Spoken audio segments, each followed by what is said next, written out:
What up to my peoples, and welcome to Retro Crunch. We got a lot of news to talk about, so let's get started. And in our first retro pop culture news of the week. Alright guys, I think there might actually be a little bit of a breakthrough with finally getting Beetlejuice 2 made. I'm actually pretty giddy to finally be getting a little bit of news about Beetlejuice 2. We keep seeing all these fake posters and all this information that keeps coming out about them, just kind of getting our hopes up just to like knock us down right after. Apparently, according to a entertainment media company called The Ankler, the production company Plan B, which I believe Brad Pitt owns that company, they're actually in talks to produce Beetlejuice 2. Oh, but wait, there's actually more. Now, Michael Keaton and Winona Ryder, they're on board to star in this movie.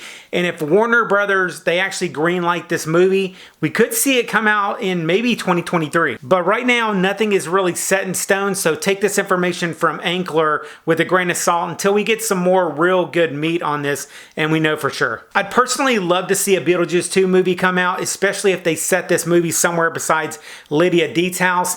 Alec Baldwin and Geena Davis coming back for this, I don't really think that's going to happen, but I would love for them to do this part 2 in some other location. I know that originally they were looking at doing a part 2 like in Hawaii, so maybe they'll do something like that. But I will say that if we get any more news on Beetlejuice 2, I will definitely let y'all know about it. Next up, real quick, we have a quick picture of what the actress that's going to be playing Madonna is going to look like in Weird Al Yankovic's movie, Weird the Al Yankovic Story.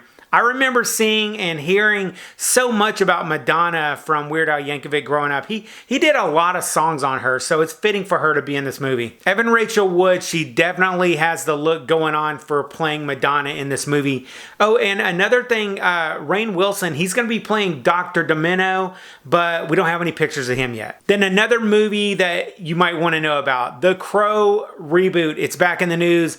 I was really thinking that they weren't really going to be making it or going anywhere with this movie, but according to some sources that are close to the owner of the rights of the movie, they're actually making it. And there's supposed to be an announcement coming out pretty soon about who the director and producer for this reboot are going to be. And I think that's coming out pretty soon. Oh, and here's an interesting story that I am definitely following. So they're making a mini-series about the 1927 sci-fi silent movie Metropolis. If you enjoy silver screen movies, and especially if you've ever seen or wanted to watch Metropolis, you may want to check this Apple Plus miniseries out. If you've never seen the original, back in 2008, there was a unearthed copy of the movie that is the most complete and intact version that's in existence. For me, I hope that this follows the original movie as well as it can. I sort of hope maybe that they'll do it as a silent film, but if not, maybe it'll be just a docu-series.